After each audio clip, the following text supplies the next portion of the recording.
tahapan agenda akhir zaman akan segera terjadi. Apakah tahapan itu? Tahapan itu adalah keruntuhan Israel dan berlanjut pada kejadian besar berikutnya yang akan mengikuti. Apa bukti Israel segera runtuh? Semua kami ulas di video ini. Yuk kita mulai videonya. Assalamualaikum warahmatullahi wabarakatuh. Sobat channel Kabar Langit, sebuah negara kehilangan 4.000 pasukan elit. Inilah yang terjadi pada Israel hari ini. Ini bukan main-main, ini melumpuhkan kekuatan militer bagi sebuah negara, apalagi dalam kondisi berkonflik. Apa bukti bahwa Israel dalam keadaan darurat keamanan dan militernya? Buktinya adalah mereka memanggil 300.000 orang tentara cadangan. Tentara cadangan ini terdiri dari warga sipil yang telah mengikuti pelatihan militer wajib ketika negara mengalami kondisi krisis atau genting. Tugas mereka adalah untuk bersiaga dalam mempertahankan tanah air. Kelompok ini berjumlah 300.000 orang, mencakup berbagai profesi seperti pegawai kantor, tukang roti, koki di restoran, pemilik restoran, staf supermarket, dan lainnya. Semua individu ini diharuskan oleh pemerintah untuk berpartisipasi dalam pertahanan nasional. Mereka mempersenjatai kembali pasukannya. Alasan utamanya adalah kekurangan tenaga dalam militer Israel. Dalam satu hari, bahkan pasukan elit mereka mengalami kehancuran.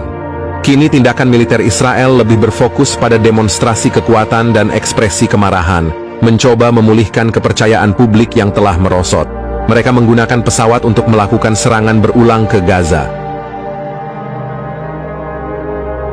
Korban dari serangan ini bukanlah militer Hamas, melainkan warga sipil termasuk anak-anak, wanita, dan penduduk biasa.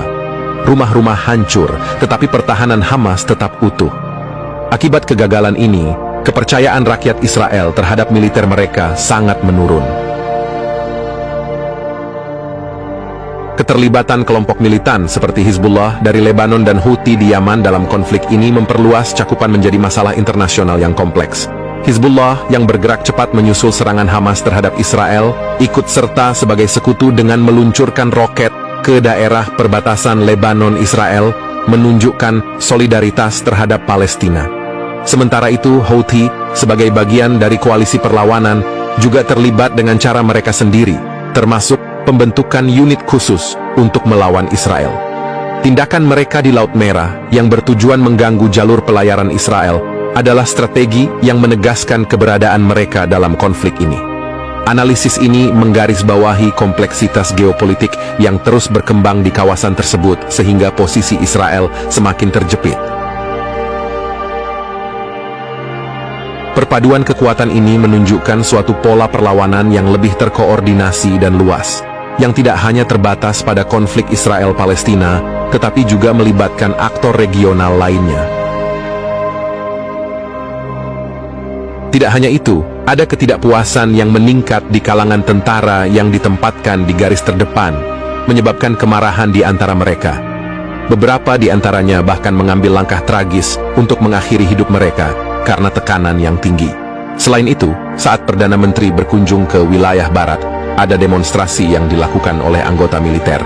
Mereka mengekspresikan kemarahan mereka terhadap Perdana Menteri, merasa kecewa dan marah karena banyak rekan mereka yang telah gugur.